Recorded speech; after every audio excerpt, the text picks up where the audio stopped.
I need to say that those who come here talking about NRM this, NRM has a lot of money, waning. Power is for keeping. It doesn't matter how good you are. Obote was a wonderful leader. Obote didn't steal.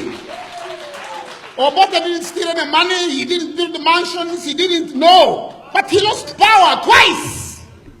Idi Amin was a wonderful leader. Look at what he was able to achieve. But Idi Amin understood Sinoraj.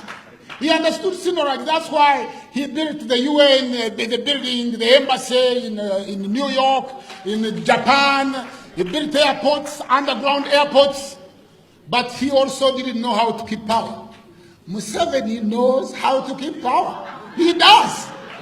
And he's not going to leave it like that. And you say, oh, you know what, you have too much money. He's not going to leave it. You know, listening to some of these MPs and some of the things that you are saying, I ask myself a question. Do you have to be an MP? Is politics the only thing you can do? If you don't have money, you go. If you want ideas, go to university, set up a think tank, go to Kihura. There's a lot of ideas there. Yeah? Why are you here saying politics? The Ugandan frame of politics is not for ideas. It's not. How many ideas do we see in parliament? How many? Yeah? I have been to Mbale during elections. I've been to Soroti. You start speaking, you tell me this is wrong. As soon as you start speaking, people queue up, waiting for you to finish.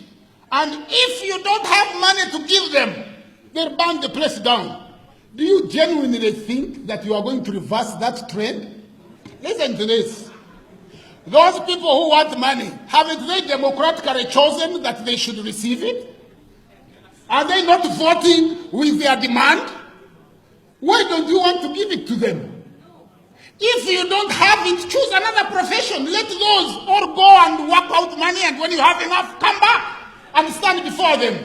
Now, I heard somebody saying that MPs are buying ambulances. My son is an MP in Mugendi. And I told him to buy ambulances for people. What's wrong with that? Your illusion is that government is the one to sort out our country. Is that politicians are the ones that have solutions. You are deluded. The government is not going to do no such a thing. The government will focus on keeping power, and you can't blame it, because power is for keeping. So, you know, if I was in power, even in your own home, can I come and say, you relinquish power, let me stand here and we share it and you agree? So do you think NRM is crazy to want to relinquish power? You get a vote, huh? A piece of paper, you drop it in a box and government falls. Really? Eh?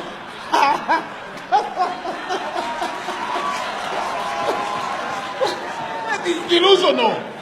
You know, now, my brother Mugishamuntu, you might not know, you know, you are a brilliant, brother Mugishamuntu, you are a brilliant politician.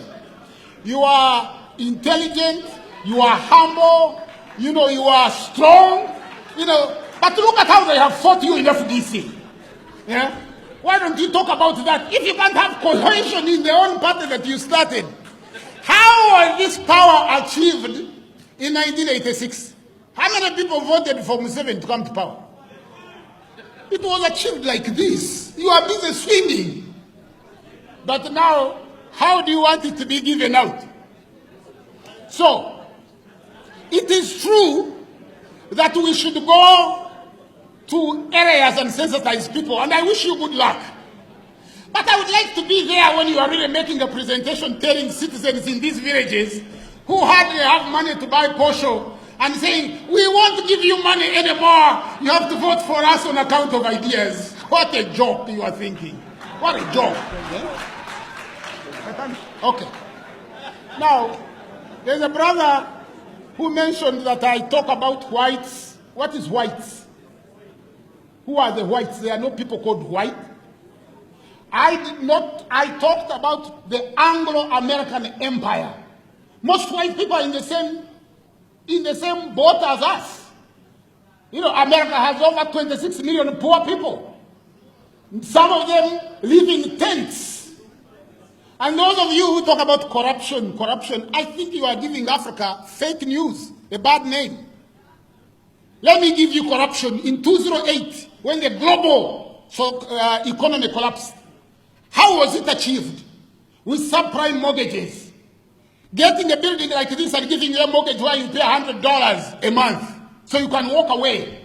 And getting these mortgages and student loans, putting them together and creating a collateralized debt obligation.